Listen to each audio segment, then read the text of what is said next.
आज हम बात करेंगे कि कैसे प्रभु के वचन पर मनन किया जा सकता है। मैं इसके विषय में एक परिभाषा पढ़ना चाहता हूँ कि मनन करने का अर्थ सच में क्या होता है। मनन करने का अर्थ है चिंतन करना, विचार करना, सोचना, मन में योजना बनाना, उद्देश्य के लिए इरादा करना, या इरादा असल में कुछ करने की एक क्रिया है। इसके यूनानी शब्द का अर्थ है कि आपके मन में किसी प्रकार की बातों को दोहराते रहना, और इसका अनुवाद किया गया है कल्पना के रूप में। मेरा ये मानना है कि बाइबलीय मनन करने के दो भिन्न प्रकार अस्तित्व में है। सबसे पहले मैं ये मानता हूँ कि बाइबलीय है मनन आपको सही ज्ञान प्राप्त करने के लिए मदद कर सकता है कि ये आपके हृदय में बस जाए, सही ज्ञान और सही समझ। दूसरा, मेरा ये मानना है कि बाइबलीय मनन से आप संपर्क कर सकते हैं, सिर्फ बाइबल के ज्ञान के विषय में ही नहीं, पर आप संपर्क कर सकते हैं बाइबल में के इन वचनों के पीछे के प्रभु के साथ में। मनन और प्रार्थना के द्वारा प्रभु पर विचार करने या फिर मनन करने के द्वारा। अब बाइबलीय मनन करना यह आपको परमेश्वर के वचन पर अध्ययन करने में मदद कर सकता है। प्रभु के वचन को अध्ययन करने के भिन्न तरीके हैं। मैं आपको उदाहरण देना चाहता हूँ। सबसे पहले ये तो शीर्षकीय अध्ययन है। अगर मैं किसी विषय के ऊपर में मनन कर रहा हूँ, जैसे कि हम लोग ये मान लेते हैं, उदाहरण के लिए हम लोग बपतिस्मे का विषय लेते हैं। मैं क्या करूंगा, मैं प्रभु के वचन की ओर जाऊंगा या फिर किसी अच्छे कॉन्कॉर्डेंस में जाऊंगा और शब्द को ढूंढूंगा जो बपतिस्मे के साथ में ताल्लुक रखता है परमेश्वर के वचन में। और जब मैं यूनानी और हिब्रू शब्द को खोजूं, मैं उनके अर्थ को भी खोज निकालूंगा। मैं उसके मूल शब्द खोजूंगा कि वो विषय कहाँ से आया था। और फिर जब मैं इस विशेष बात पर मैं अध्ययन कर रहा था और उस पर मनन कर रहा था, इस विषय सोच रहा था, मैं ये भी खोजूंगा, मैं उसी संदर्भ में दूसरे अन्य विषयों को भी खोजने की कोशिश करूंगा। छुटकारा, और ये तो पश्चाताप करके बपतिस्मा ले पापों की क्षमा के लिए, तो छुटकारा वहां पर जुड़ा हुआ है बपतिस्मे के उस संदर्भ के साथ। मैं सोचूंगा कि पश्चाताप करो, उसके पश्चात में बपतिस्मा लो, या फिर मैं सोचूंगा जैसे कि विश्वास, जो विश्वास करेगा और बपतिस्मा लेगा, या विवेक, जैसा कि पहला पत्रस तीसरा अध्याय उसका 21वां वचन कहता है, प्रभु के प्रति अच्छा विवेक, बपतिस्मे के कार्य के प्रति, या जैसे कि प्रेरित का 22 का 16, पौलुस प्रभु को पुकार कर अपने पापों को धो रहा था, इसलिए प्रभु को पुकारना ये जुड़ा हुआ विषय है, बपतिस्मे के साथ जुड़ा है। दूसरे प्रश्न को आप सोचिए जो इसके साथ में जुड़े हुए हैं। एक व्यक्ति को बपतिस्मा पाने के लिए जिन योग्यताओं की आवश्यकता है, बपतिस्मे का उद्देश्य क्या है? आप किसके साथ जुड़े हो? बपतिस्मे में किसी कलीसिया के साथ में अपने आप को देखते हो या फिर किसी व्यक्ति के साथ में देखते हो? मैं अगर बपतिस्मा लेता मूसा के नाम से, तो निश्चित तौर से मैं मूसा के साथ में ही जुड़ जाता। तो आपने किस नाम से बपतिस्मा को लेते और ये कैसे जुड़ता? सुसमाचार के सत्य के साथ। बपतिस्मे का अभ्यास कब किया जाता है और वो समय जहाँ पर अभ्यास किया जाता है?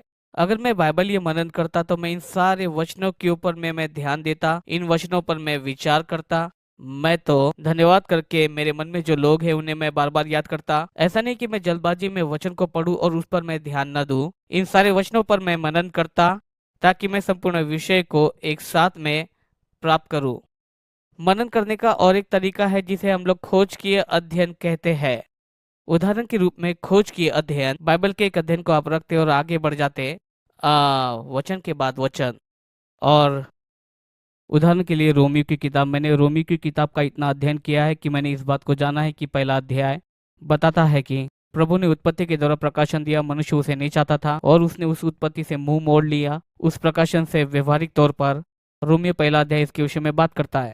रोमियो दूसरा अध्याय धर्मी लोगों के विषय में बताता है जो ये विचार करते हैं कि वह प्रभु के आगे निर्दोष है। रोमियो तीसरा अध्याय यह मनुष्य के दोषारोपण के सारी बातों को एक साथ जोड़कर लाता है। और फिर अध्याय 4 और 5 यीशु मसीह पाप में कदम रखता है और घोषित करता है मनुष्य को धर्मी जन के रूप में। इसे विश्वास के द्वारा प्रामाणिकता कहते हैं। रोमी छठा अध्याय इसके विषय में बात करता है, पाप के विषय में, मसीह में आपकी नई पहचान के विषय।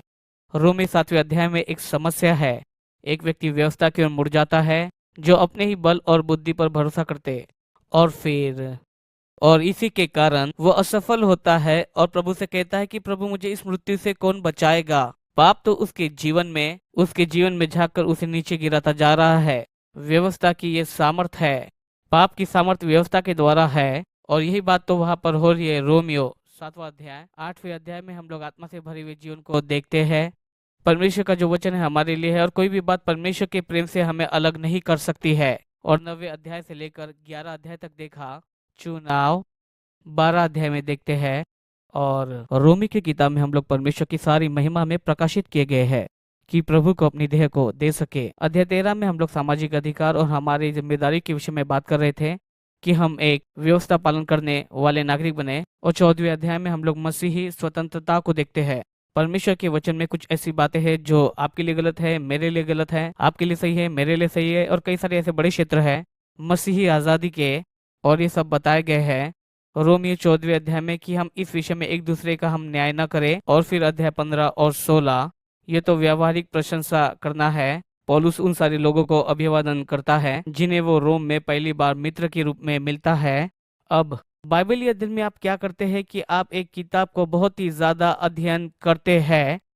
किसी एक विशेष किताब को बार बार और बार बार पढ़ते हैं। आप सोचते हैं, विचार करते हैं, और आप तब तक इस विषय में सोचते हैं इससे पहले कि आप बाइबल की हर एक किताबों के विषय में सोचना आरंभ करें।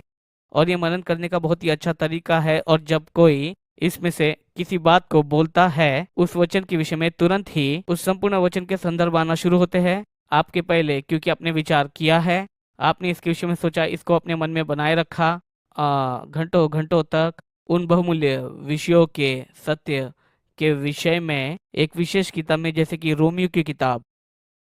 और फिर बाइबलीय अध्ययन में आप भी शब्द के विषय सोचे, शब्द क्या मायने रखते हैं। देखिए, शब्द बनाए गए हैं सत्य के लिए कि वे सत्य और समझ को हमारे लिए लाए।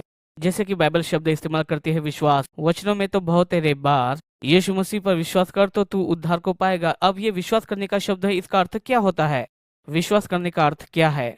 और जब आप कुछ बातों पर मनन करते हैं आप अन्य अन्य अनुवाद में इसे जा सकते हैं। उदाहरण के लिए प्रेरित 16 का 31 हाल ही में मैंने किंग जेम्स के अनुवाद में से लिया था। अगर आपके पास में एम्पलीफाइड बाइबल है आप पाएंगे कि विश्वास शब्द की जो परिभाषा है जो कि आपको मदद करेगी कि वे समझ जाए कि विश्वास का अर्थ क्या है बाइबलीय आधार और बाइबलीय तरीके से। यह है प्रेरित 16 का 31। आप इसे एम्पलीफाइड में बाद में देख सकते हैं।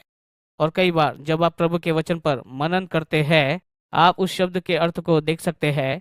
उदाहरण के तौर पर लूका 6 का 46 में प्रभु यीशु कहते हैं कि तुम मुझे प्रभु प्रभु क्यों कहते हो और मेरी आज्ञाओं का पालन नहीं करते। इस पर मनन कीजिए और जो ये कहता है उस पर आप विचार कीजिए। यह शब्द है प्रभु, और तुम मुझे प्रभु क्यों कहते हो अगर मेरी आज्ञाओं का पालन नहीं करते हो तो। इसलिए यह आपको हिम्मत और समझ को देता है कि इनमें से कुछ शब्द पहले इस्तेमाल किए गए, जैसे कि प्रभु शब्द स्वामी जो कि नियंत्रण में है और जिसके हम लोग आज्ञा का पालन करते हैं। दूसरी बातों को आप सोच सकते हैं, उसका नाम यीशु रखा जाएगा। मत्ती 1 वचन 21 उसका नाम यीशु रखा जाएगा क्योंकि वो अपने लोगों का पापों से उद्धार करेगा। तो आपको क्या लगता है यीशु शब्द का अर्थ क्या होता है? इसका अर्थ होता है कि कोई एक उद्धारक होगा जो कि लोगों को बचाएगा उनके पापों से। यहाँ पर शब्द है मसीही। लूका 23 और वचन 2 कहता है कि यीशु ही एक मसीहा था, एक राजा था। इसलिए क्रिस्टाज अभिषिक्त जन, इसका अर्थ क्या है? किसी का राजा के रूप में अभिषेक किया गया है। इसलिए आराधना के द्वारा उस विषय के साथ जुड़कर मनन करना, जैसे जिस प्रकार से बातें बोली गई, जो बातें बोली गई थी, आप एक समझ को लेकर आ सकते हैं। और कई बार बाइबल खुद ऐसे शब्दों को ले चलती है जो इस्तेमाल की जाती, और दूसरी कुछ बातें बाइबलीय मनन में बहुत सारे नए अनुवाद में आप इस विषय सोच सकते हैं। इनमें से तो कुछ ज्यादा आधुनिक भी है।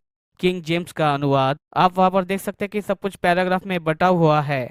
ये अच्छा होगा कि आप ले ले एक पैराग्राफ को और आप उस पैराग्राफ को बार बार पढ़ते रहे और सोचिए कि ये वचन क्या कहते हैं और ये पैराग्राफ का अर्थ क्या है, सच में क्या है प्रभु के वचन में, जो कि मदद करे सत्य को लाने के लिए। इसमें दो कारण छिपे हुए हैं मनन करने का, कि सबसे पहले हम लोग उस सत्य को खोजे और वो सत्य हमारे हृदय में बसने पाए, और फिर उसके पश्चात में जिस रीति से बाइबल या मनन इस्तेमाल किया जाता है कि वे संपर्क ना करे उन शब्दों को बाइबल में से। ठीक है, बाइबल के इन शब्दों के विषय में नहीं, लेकिन सच में बाइबल में से प्रभु के इन शब्दों के पीछे है।